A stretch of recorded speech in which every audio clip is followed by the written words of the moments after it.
Hola niñas y niños, ¿cómo están? Espero de nuevo, como siempre, que se encuentren muy bien y que estén todos tranquilos en sus casas. Feliz Día del Alumno, además, que se celebra hoy, o sea, cuando vean esta clase, el lunes 11. Así que felicidades.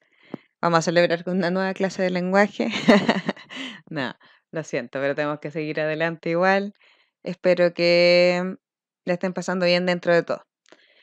Bueno, la clase de hoy, entonces, del 11 de mayo, de lenguaje, se va a tratar del inicio de la unidad 2, que se llama Sueños escritos, ya que se trata en el fondo de cómo uno puede imaginar y expresar cosas a través de la escritura y los libros y todo eso. El tema 1 habla de poesía, ya de poemas, rimas, versos, etcétera. Ahora vamos a ver los conceptos principales de los poemas para que así después puedan realizar las actividades y vayan entendiendo la materia. ¿Ya qué son los poemas? Los poemas son textos escritos, ya que sirven principalmente para expresar emociones, pensamientos o ideas de una persona. ¿Ya? Entonces, cuando uno quiere expresar algo que está sintiendo o algo que ha pensado, ¿ya? Desde tu interioridad, desde tu subjetividad, se escriben poemas. Los poemas más antiguos que se han descubierto eh, tienen más de 4.000 años. ¿Ya? En Oriente, eso sí, acá en Occidente, que es de Europa y acá en América, tienen poco menos, como 2.500 o 3.000 años los más antiguos. Pero en Oriente, ¿ya? Por allá por Asia se han descubierto algunos poemas, incluso hace 4.000 años, para que se imaginen la cantidad de años que ha estado la gente escribiendo poesía. Eso algo quiere decir, ¿ya? Quiere decir que igual ha sido importante para la humanidad expresarse de esta forma, ¿ya? No es solamente algo lejano que uno generalmente no lee, sino es algo real que mucha gente ha estado haciendo y expresándose de esa forma.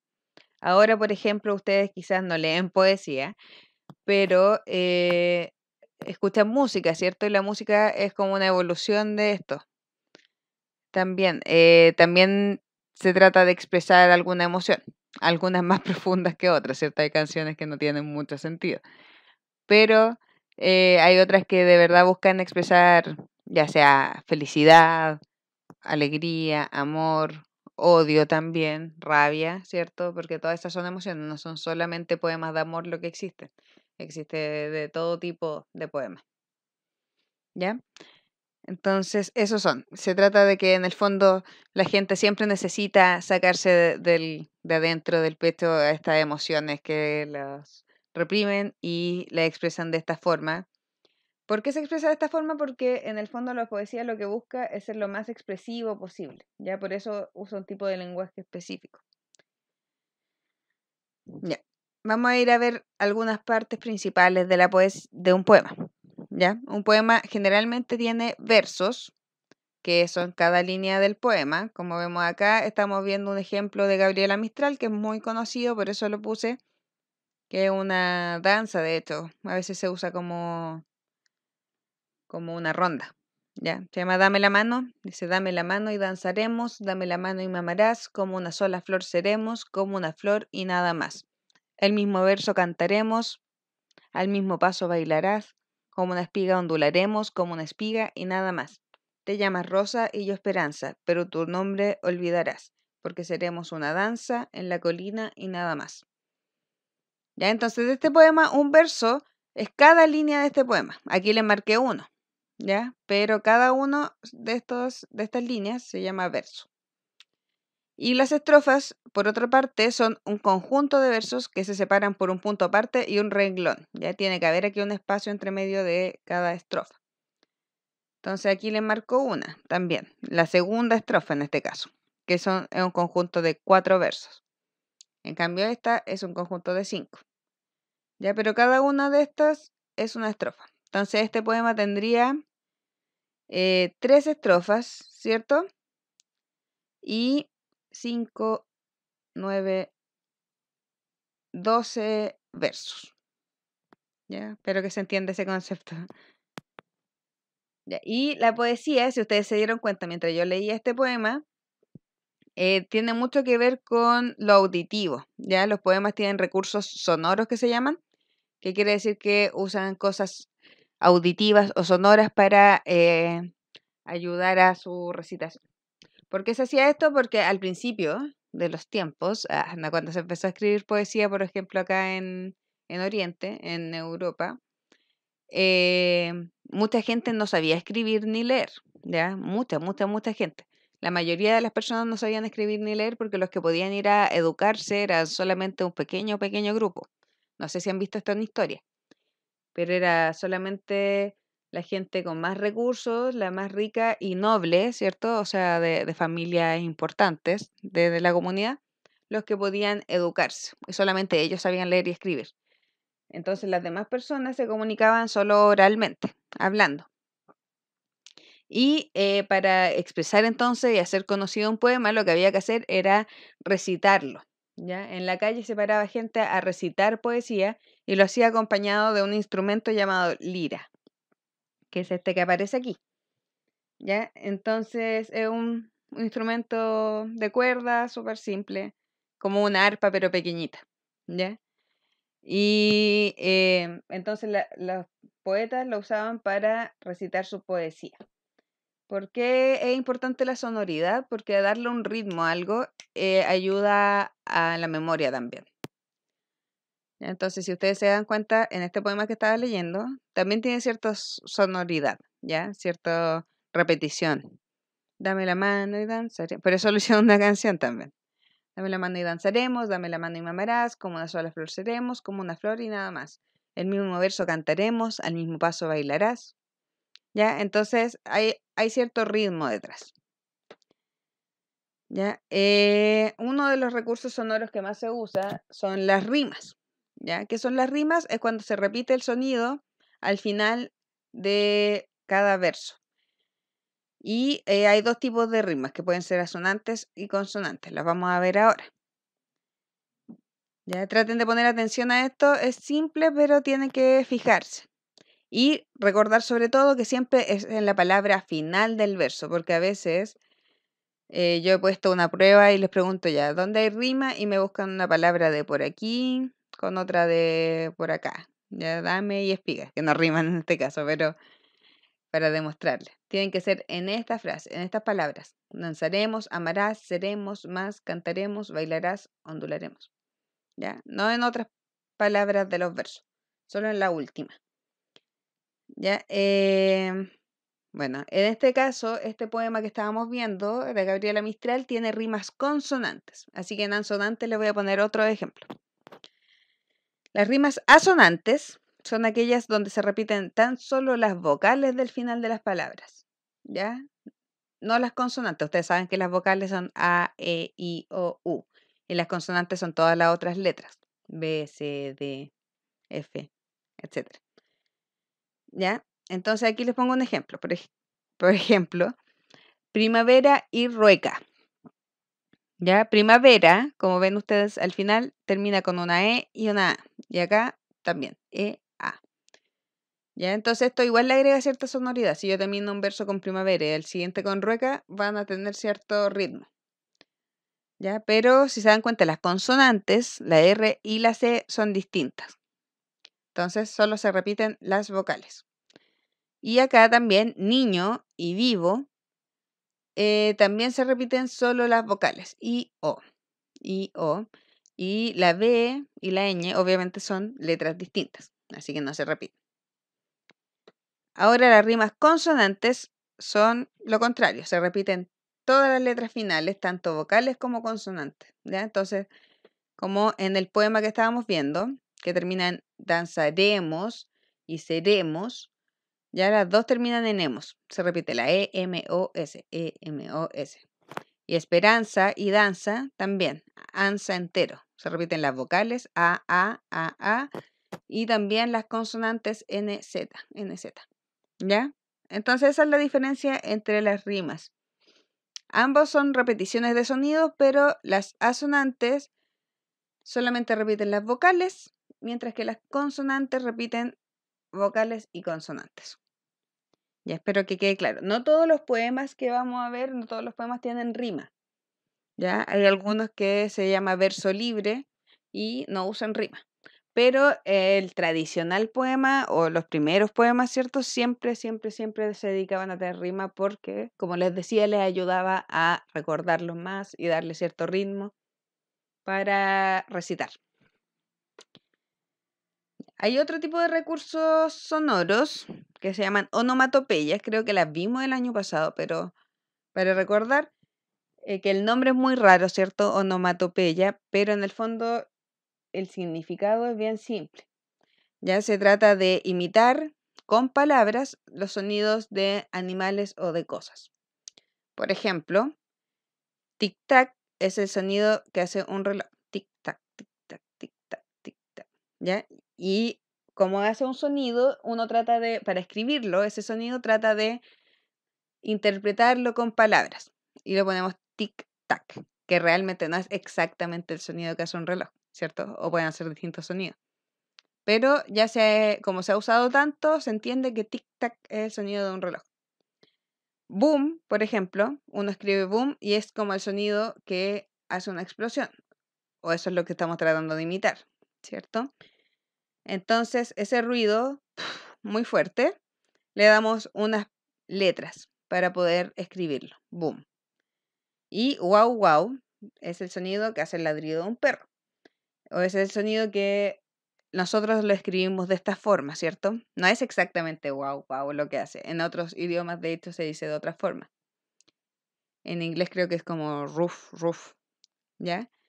Entonces, es eso, es como una interpretación que hacemos para poder escribir estos sonidos, ya sea en un poema o en otro tipo de texto. ¿Ya? Entonces, este también es un recurso sonoro, entre comillas. Y la poesía usa mucho algo que se llama lenguaje figurado. ¿Ya? ¿Qué es el lenguaje figurado? Es un tipo de lenguaje que se usa en la poesía, también se usa en la vida cotidiana, pero generalmente más en la poesía, para expresar más. Es un lenguaje que trata de ser muy expresivo, ¿ya? Y no debe entenderse literalmente, sino que debe interpretarse. O sea, no hay que entenderlo tal cual como creer que lo que estás diciendo es verdad, sino ver qué es lo que está tratando de decir la persona al escribir esto. Ya lo vamos a entender mejor con los ejemplos.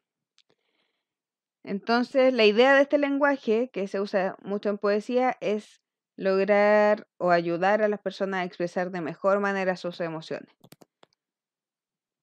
Ya, por ejemplo, aquí puse un par de ejemplos bien dramáticos, pero para que se entienda. Lloré todo un mar. Ya cuando yo digo eso, estaba tan triste que lloré todo un mar. No quiere decir que de verdad, ¿cierto? No se puede creer que de verdad yo lloré, que con mis lágrimas logré formar todo un mar, ¿cierto? Pero sí estoy tratando de expresar que lloré mucho, ¿cierto? Entonces, para decirlo de una forma más entretenida y más expresiva, en vez de decir lloré mucho, que es como muy fome, dice lloré todo un mar, ¿ya?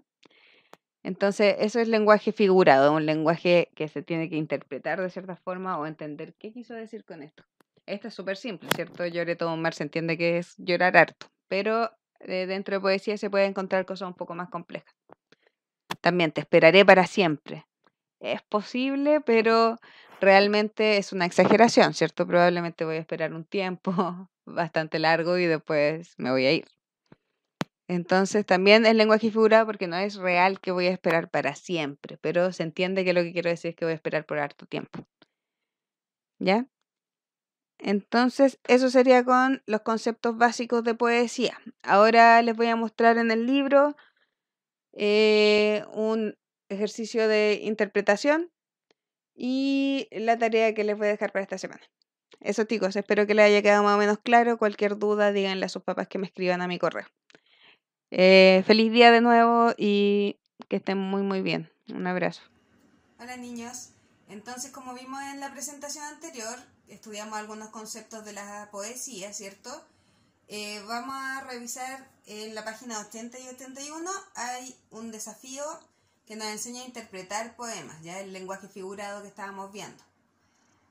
¿Ya? Entonces el poema se llama Las hojas de otoño, de Graciela Genta, una uruguaya, y es muy cortito. Ya dice: las hojas de otoño, el viento las lleva, que viaje amarillo, que alfombra ligera.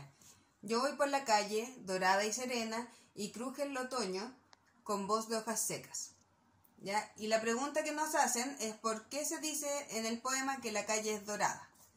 Ya, para entender eso, quizás lo entienden rápido, pero aquí nos dan varios pasos para interpretar una frase de lenguaje figurado. Ya, primero hay que buscarla en el poema y subrayarla. En este caso es en la segunda estrofa, los 2 primeros versos. Después dice, relee el poema para comprender las ideas que se expresan. Entonces, si no les quedó claro al principio, lo vuelven a leer. Y después hay que visualizar, tratar de ver las imágenes que están detrás de un poema. ¿Ya? En este caso, en el verso 1 y 2, dice, las hojas de otoño, el viento las lleva. ¿Qué querrá decir eso? Que el viento va moviendo todas estas hojas que caen de los árboles, ¿cierto? Después el verso 3 dice, ¿qué viaje amarillo? ¿Ya? Viaje porque en el fondo se están moviendo las hojas. El verso 4, ¿qué alfombra ligera? Bueno, una alfombra ustedes saben que es algo que cubre el piso, ¿cierto? Y en el otoño, generalmente también, si ustedes van a la plaza o a la Alameda en Curicó, ¿cierto? Se ven todas las hojas cubriendo el piso como una alfombra. El verso 5 y 6 dice, yo voy por la calle dorada y serena. ¿Ya? Entonces está diciendo que va tranquila y que las hojas están cubriendo toda la calle. Y el verso 7 y 8 dice, y cruje el otoño con voz de hojas secas. ¿Ya? Ahí se está refiriendo al crujir que hacen las hojas cuando uno las pisa, ¿cierto? A mí cuando era chica por lo menos me gustaba mucho pisar las hojas porque ese sonido que hacen. ¿Ya? Después el paso 4 sería analizar el sentido de dorada. ¿Ya? O sea, para eso nos hacen unas preguntas de ayuda para imaginarnos a qué se refiere. ¿Cómo se vería una calle dorada? Bueno, se vería brillante, ¿cierto? Y de un color amarillo. El dorado es como un amarillo más lindo, más brillante. ¿Y qué podría darle a la calle un color dorado? En este caso son las hojas secas, ¿cierto? Que tienen ese color como medio dorado, medio café. Y entonces con esa ayuda, ya habiendo analizado todo eso, podemos responder la pregunta que nos hacían al principio. ¿Ya? ¿Por qué se dice en el poema que la calle es dorada? Es porque está cubierta de hojas secas y amarillas, que en este caso es la respuesta D. ¿Ya? Entonces, eso es lo que hay que hacer cada vez que nos pregunten por qué querrá decir el poema con tal frase. ¿Ya? Porque, como les decía antes, la poesía siempre trata de hacer como expresiones más bellas, más hermosas, tratar de generar imágenes visuales que interpreten las emociones de la persona que está escribiendo el poema. ¿Ya? Entonces, con esa información y lo que vimos anteriormente, les voy a dejar una tareita corta, ya que la semana pasada les dejé varias hojas. En este caso va a ser solamente 2. Ya de la página 82 y 83. De todas maneras se lo escribo en el correo. Y este es un poema un poco más largo que se llama Por las calles, ¿ya? De la misma autora, de la misma poeta, Graciela Genta. Se los voy a leer para ayudarlo un poco más y después tienen que contestar la página 83 con lo que hemos aprendido hasta el momento.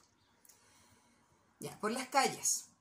Por las calles del ensueño siempre me pierdo y me encuentro. Voy con mis alforjas llenas de duendes locos y versos. No llevo más equipaje. Me basta saber que tengo una sonrisa en los labios y un corazón siempre abierto. Por las calles del ensueño siempre me pierdo y me encuentro. Ven conmigo y ya verás, me iré por la calle calzando zapatos de trébol bien frescos. Llevaré una canasta de uvas rosadas y lilas que canten perfumes de enero, y de mariposas que vayan y vengan con la miel en el vuelo. Un día cualquiera volveré a ser niña y pondré en un saco todos los recuerdos. Tiraré a las olas las noches sin luna y haré con la lluvia un collar de besos. Un día cualquiera, un día de estos.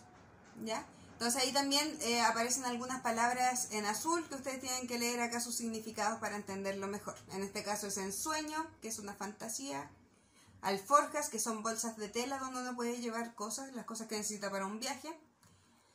y lilas, que son unas flores, ¿ya? Entonces con eso ustedes responden esto y me lo mandan para ver si entendieron un poco la materia. Después vamos a seguir viendo más de esta unidad y más de poesía, ¿ya? Eso, chicos, que estén muy bien, cuídense.